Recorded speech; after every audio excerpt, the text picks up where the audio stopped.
Item number 7, amend tobacco-free ordinance to include the prohibition of electronic cigarettes. Mr. McIntyre. Good evening, Mayor and members of the council. As you're aware of, at the last council meeting, I proposed an amendment to our ordinance and gave background information on electronic cigarettes and electronic delivery devices. The only changes in staff's recommendation this time is that we increased the fiscal amount by $1,000 so that we could create temporary signage for special events per Councilman Buckland's request. Staff's recommendation this time is to adopt an ordinance amending the tobacco-free ordinance 9-2.23 of the Yuba City Municipal Code to include the prohibition of electronic cigarettes and waive the second reading. I'll hand it back to the mayor. All right. Any questions of staff at this time? I'd like to open the public hearing and invite a number of members to come to the podium. First, I would like to invite, I believe it is Jeremy Howard.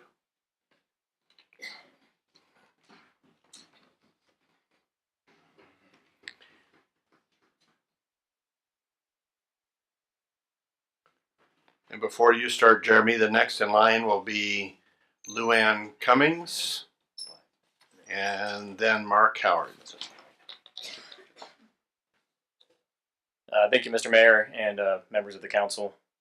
My name is Jeremy Howard. I am one of the co-owners of Net Vapes here in town. And I saw this on the agenda and felt the need that I should come speak on this topic. I'm making a few assumptions that the concern by maybe some citizens as well as the council members is maybe the secondhand vapor concern. If users are doing this in the park, those that are around them, the bystanders, might be affected. As well as how it looks to children. Am I correct in that assumption? Is that how this came to be? It was something that was brought to us by a group that was concerned about those. Okay, I just don't want to get off on the wrong track if that wasn't the case. I sent emails to everyone today, and I hopefully had a chance to read them. If not, I would appreciate it if you did. I'll try not to rehash a lot of what I said in that. I did want to quickly review a couple studies regarding what I assume is the concerns of people, which is secondhand vapor, how that affects them, and the impact on maybe the youth of the community and the community in general. Drexel University is a highly cited study that did very extensive research on the effects to the user as well as the vapor exhaled in general. And they reviewed 9,000 observations about the chemistry of vapor and determined that the levels of contaminants in e-cigs or vapor products, the users are exposed to insignificant amounts of toxins that pose zero health risk to the user. More in line with what we're talking about, the Spanish Council of Scientific Research did a peer-reviewed study that measured the levels of volatile organic compounds in indoor air, exhaled breath, tobacco, smoke exhaled, vapor products exhaled, etc., and compared them, and found, again, no health risks to bystanders or people around users of these devices. Public Health England just released a study in August of this year that did extensive studies on the morality, the economic costs, compared it to tobacco use and tobacco smoke, as well as patches, gums, and all those different tobacco products out there, and found that electronic cigarettes are 95% less harmful than traditional tobacco and cigarette smoke, and are doing further studies on using this as a form of tobacco cessation, government-sponsored programs.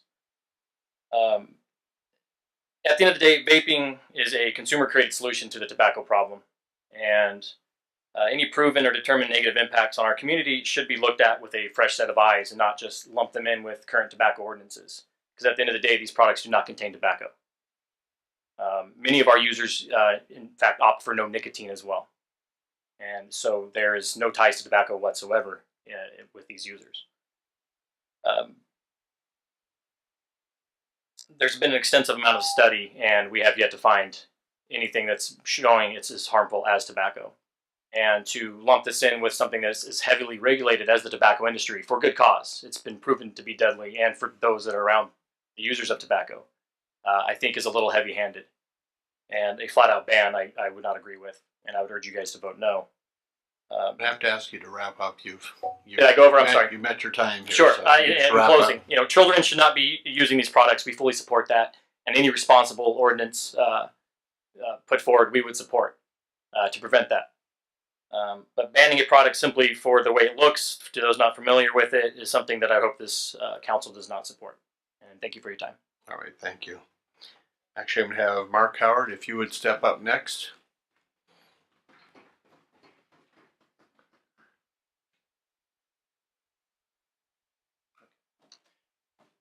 Thank you, Mayor and council members. I think what Jeremy said pretty much touches anything I would say. I think the only thing I would like to add is, what does this message send to the community? I heard council member comments after the last presentation that was posted online, and that was probably most concerning to me because they didn't seem founded in science. They seemed to be founded in emotion, which I understand, especially since the state of California launched a $70 million campaign against the industry. Without walking into that, I think that's a whole other subject and not pertaining to this issue. But I think the concern I have is that what this tells the community is vaping is equal to tobacco. And if you look at all the studies, it clearly is not. In fact, if you look at the health implications of this, as a community, we ought to be promoting vapors to smokers. The health implications alone, just today we had another customer that came into Net Vapes that was referred from their doctor to come in. And we've had a multitude of those. So I think there are health benefits that you haven't really considered, and also implications to the community about what this message really says. It says this is equal to and as bad as tobacco. And I think that's unfortunate and a disservice to the community. Thank you. All right, thank you for your comments. Next up is Luann Cummings.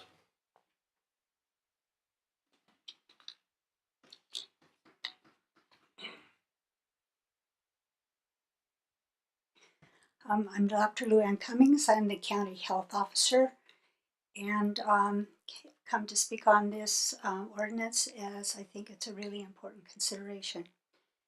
So one of my biggest concerns is that less harmful is not the same as harmless. So there's no doubt that the e-cigarette with a little nicotine in it is not the same as smoking combustible tobacco. There's no argument there. However, it's not to say that there's no harm. So new research is showing, it's just published in the last 2 months, 2 big studies, but one published in Pediatrics, which is the professional journal of the American Pediatric Association, Physicians Association, and another one in JAMA, the Journal of the American Medical Association, show that teens that are using e-cigarettes are more likely to start using combustible tobacco. In Los Angeles County, they did a study with 3,300 young people from 40 different high schools to make sure they got a broad representation. Curious that out of that 3,300, 700 had to be disqualified in the 9th grade because they'd already used tobacco. So of the remaining, they did a survey how many had used e-cigarettes at least once, and compared with the group that had never used e-cigarettes. The group that at 6 months after the group that had already used e-cigarettes at least once were over 30% more likely to try tobacco within 6 months. And at 1 year, there was a continuation of 27% of using tobacco. They had again used it within 6 months, the second 6 months, compared to 7% and 8% of those who did not use e-cigarettes. So using e-cigarettes is definitely a risk of going on to combustible tobacco. That's a huge concern. Nicotine is a neurotoxin. It's highly addictive. We've had addicts tell me that it's harder to quit nicotine than it is to quit heroin. It's extremely addictive. It also is known to have an effect on the developing brain. So if teens and young adults, the brain continues development up until the mid-20s. So people that smoke as adults, almost all of them have started by the time of 25, and most of them started before they were 18. So if we can keep them away from nicotine until their mid-20s, the likely they'll ever start is very small. At this time, there are more teens using e-cigarettes than all other forms of tobacco combined. Cigarettes, cigars, chew, all different types. The number of teens using, young people between the ages of 18 and 29 tripled in 1 year. In the year 2013, they looked at the numbers. The numbers using e-cigarettes tripled in 1 year. So it's a huge escalation among young people. Your time has expired, so if you could wrap up, please. Okay. E-cigarettes, like other things, are part of a larger context. This is not just about whether nicotine are less harmful to use, but about the place of addictive drugs in our society. Limiting the impact of personal decisions on others' safety is consistent with our nation's values. People are required to put their children in safety-approved car seats. People are required to stop at stop signs. People may put gasoline only in approved portable fuel containers. Medications must have childproof caps. So I support this ordinance, this amendment to the ordinance. Thank you. Thank you. And Larry Ozeran?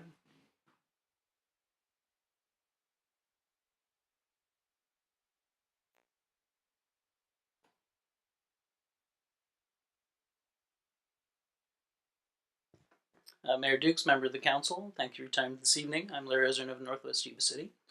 For many years, I've come before this council supporting issues related to limited government, focused primarily on fiduciary issues and public safety issues. For me, this is an issue of public safety. The ordinance is focused on doing what limited government is supposed to do, which is find the proper balance of individual rights between people occupying public spaces. I think I won't repeat what Dr. Cummings said, and you've heard in previous testimony all about the behavioral risks as well as health risks to individuals who are not actively vaping. I think that the information presented as science by the opponents tonight is somewhat misleading and certainly limited. The opponents had at least 2 prior opportunities to have a discussion with us about the science if they wanted to delve into that more deeply. I'm certain that we could have discussed that in a way that we came to some sort of agreement about what the truth might be. But in the absence of having previous discussion, I would just say that having a study that showed no evidence is really not relevant in the context of other studies finding evidence. Because once you find evidence, the lack of evidence in another study is really irrelevant. So while I understand the profit motive for wanting people to behaviorally normalize in childhood, I think that putting that profit motive ahead of the safety of our youth is a choice that I hope that they will ultimately regret. And for the benefit of our Yuba City residents, I respectfully encourage the council to adopt this ordinance as written. Thank you. Thank you, Mr. Ozeran. All right, is there anyone else in the audience who would like to speak on this item? Being none, I'll close the public hearing, bring it back to the council for discussion or comments. Mr. McIntyre, if you could just clarify what this ordinance is, that it's primarily just for parks and I believe within 50 feet of Public-owned facilities. Public-owned facilities. In city parks. So it's not an outright ban of e-cigarettes, it's just in those locations. Correct. Right. Through the mayor. Yes, Mr. Buckley. You know, to have the umbrella of acting out of emotion last time that we first heard this, I think all of us are coming at this from a position clearly of receiving information not only from the healthcare sector, but also from the public. I know how I choose to live. I know that when I was 17 and 18, I smoked cigarettes, non-filtered Camel cigarettes. Try it sometime. That will spin your head around, and if you can put it back on right, it's probably not looking forward. I did that for a period of 2 years. I broke away from that. I chose not to smoke. I chose not to have my family involved in smoking. Two separate issues when we're talking about vaping and a product that was first built for cessation of smoking habits. This has now turned into a lifestyle, not a cessation product. There are many other things that are added to the product that can be consumed at the very same time. There is a proliferation of products that are out there currently on the market. To do this in a city park or in a city building, I think that we, as good stewards in our community, need to limit that. A prohibition, that's not for us to do citywide. That's for businesses to take care of their own individual businesses. But the city business, that's our concern. The public safety is our concern. I listened in the past to the very same type of science that you guys quote up here tonight. And that was the R.J. Reynolds folks right in front of Congress. It's the same kind of studies. It is, and I'm going to tell you why. You tell me that when you exhale, that it carries nothing. Can you tell me what's contained inside the vapor, the cloud of vapor that envelops the entire interior of a car when the person releases that from their lungs, or it never enters their lungs and they put it out? What's contained in that?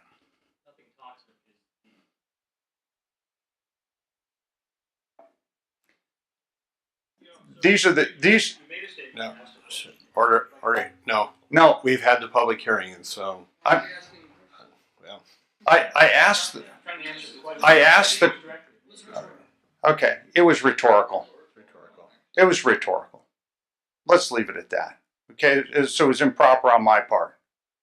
But I will tell you this much: that the things that I hear tonight, I hear from two people from the medical community telling us clearly that it poses a danger. I rely on that information, not from the vendor who's making profit from it. Through the mayor, I just want to make a comment to Mr. Howard. First of all, thank you guys for coming here. I do want to make a point that this recommendation for this particular ordinance has been in work, not for a week, not for 2 weeks, probably at least 6 months and beyond that. And this recommendation has gotten together through the Parks and Recreation Commission, which have held several meetings, many meetings out in public as well. And then this recommendation comes to the council. So this is the second reading. The first reading on this was done at the last council meeting. So this, in any means, way, shape, or form, is based upon emotions. So it's definitely based upon research meetings that's been done out in the community. So if you were not, notified about these meetings, or you didn't know about that, I'm sure that they were on the Parks and Recreation websites, they were on the city websites. They perhaps weren't in the newspaper, but there are other means of a way to get these information out. So, to the comment that was made that it was based upon emotions, I can assure you not. But again, I think, like our vice mayor said, that this is based upon an ordinance for schools and public buildings only. And I think it doesn't matter if it's a regular cigarette, or if it's a Camel cigarette, or if it's a joint and didn't inhale, whatever it is, it's just the perception for kids of saying it doesn't matter if it's a harmful cigarette or not a cigarette, just no smoking in parks and close to public buildings. So just wanted to make that point. Through the mayor. Yes. I wanted to go ahead and add, Mr. Howard, I know you were at the community forum where we did speak of the e-cigarettes and what it brings out for our youth. So you were a part of that conversation there, and I do recall by the end of that community forum that you were in favor of what we are doing, is bringing awareness and bringing education to what these products are. So I appreciate your attendance at the community forum as well as here tonight. This is to protect our community, and it's to bring out the positive and keep our community healthy in all aspects. The research continues to build on these products, and like Councilmember Buckland had indicated, it's just not one product. It keeps on expanding, and it's behavioral issues that become a part of these youth that are going to grow up, potentially become smokers. So we have to set that example, and this is for all families to be able to go into our parks, to go into our restaurants and not have people vaping in front of our youth as well as ourselves. So this is for the community as a whole. It is not against your business. That's your responsibility to take care of the community on your part. But as council members, our responsibility is for the youth and the families. So. Thank you. Further comments? All right, I'd entertain a motion. Through the mayor, I'll go ahead and make a motion to approve staff's recommendation. I'll second that. I have a motion and a second. Any further discussion? All those in favor say aye. Aye. Opposed? Motion carries unanimously.